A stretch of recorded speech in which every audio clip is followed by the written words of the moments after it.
É mais fácil o camelo passar na agulha do que o rico entrar no reino dos céus. Blá, blá, blá. Até quando você vai justificar a sua falta de prosperidade por causa de versículos como esse? Deus quer que você prospere e você vai entender agora como isso vai mudar seu jogo para ser próspero de verdade, através de versículos bíblicos. Você provavelmente achava que Jesus era pobre e eu vou te provar que ele não deu conta de ficar nenhum dia pobre. Isso foi o que mudou meu game. Aos 20 anos, quando eu tava devendo, eu entendi que isso tava me travando. A primeira coisa que eu precisei entender foi que Deus queria que eu fosse próspero. E você sabia que só de você não entender isso é o primeiro passo para você não prosperar? Por exemplo, se você acha que Deus não quer que você seja rico, toda vez que você começar a ganhar algum dinheiro, você vai achar que tá fazendo algo errado. E quando você começar a fazer dinheiro, você vai se sentir mal e vai fazer de tudo para se livrar do dinheiro. Eu, por exemplo, nem acreditava que Deus não queria que eu fosse rico, eu nem achava isso. Mas eu achava que Deus não tava nem aí pra dinheiro. Você conhece alguém que é assim? Que acha que Deus não tá nem aí pra dinheiro? Isso é o suficiente pra você não prosperar. Porque toda vez que você ganha dinheiro, você vai pensar: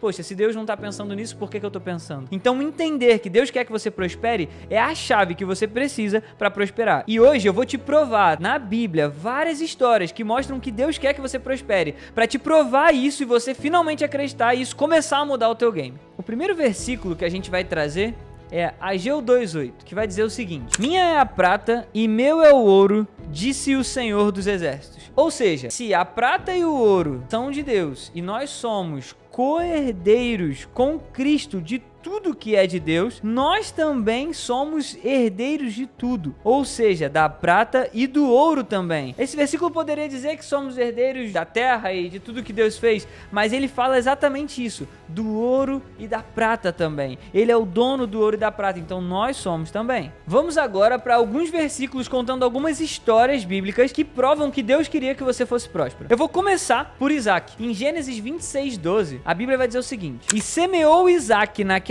mesma terra e colheu naquele mesmo ano 100 medidas, porque o Senhor o abençoava. De verdade, você acredita que Deus ia abençoar para que Isaac ficasse muito rico se dinheiro fosse algo ruim? Se ele não fosse a favor do dinheiro? Se ele não quisesse enriquecer Isaac? Gente, quem consegue plantar e colher 100? Somente o Senhor pode fazer isso, e a Bíblia deixa claro, o Senhor o abençoou.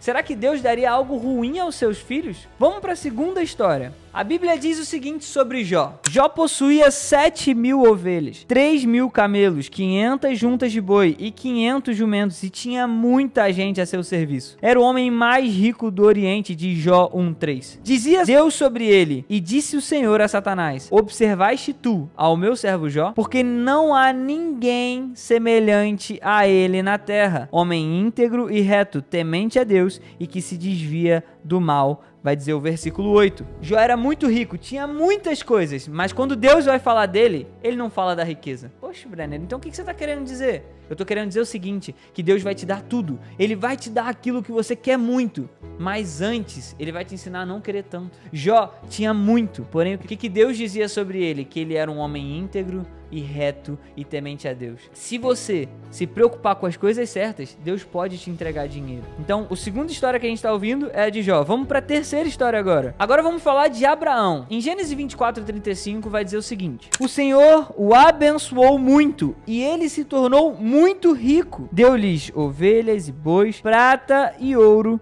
servos, servas, camelos e jumentas. Mais uma vez eu te pergunto, será que Deus daria algo a alguém que é ruim? O dinheiro não é algo ruim, mas ele só pode dar para pessoas que o dominam, e a gente vai falar disso no próximo vídeo. Mas você precisa saber o seguinte: Deus quer que você prospere, senão ele não teria abençoado essas pessoas. O último exemplo que eu vou dar no Velho Testamento, porque provavelmente você já deve estar pensando: ah, Brenner, mas isso é no Velho Testamento, mas no Novo as coisas mudaram. A gente já vai falar disso, mas no Velho Testamento tem um exemplo que eu amo. Quando Moisés liberta o povo do Egito, ele vai falar o seguinte no versículo 2 de Êxodo: peguem todas as riquezas dos egípcios. Eles estavam indo para uma nova terra e Deus ordenou o quê? Peguem as riquezas, levem as riquezas com vocês. Por quê? Porque eu quero que vocês sejam ricos e prósperos. O que vocês precisam entender é que Deus quer que você seja rico, sim. O problema é que os cristãos que deveriam estar ficando ricos, ajudando pessoas, crescendo, podendo e tendo poder para fazer muito mais, não querem ficar ricos porque em algum momento foram ensinados ensinados que ser rico era ruim. E como os cristãos não estão ficando ricos, outras pessoas têm assumido esse lugar. E o que elas têm feito com esse dinheiro? Sustentado todo tipo de pecado. Sustentado todo tipo de coisas que não vêm de Deus. E você precisa entender que quando você prosperar, Deus vai te usar, vai usar o teu dinheiro, vai abençoar pessoas, vai sustentar pessoas, vai trazer mais pessoas para o ministério. Deus quer que você prospere e Ele vai te fazer prosperar assim que você parar de impedir a prosperidade na tua vida. E um dos motivos que você impede é achando que Ele não quer, é achando que Deus não quer que você cresça. E para te mostrar que não é só no Velho Testamento que existe isso, a gente pode falar, por exemplo, de Jesus.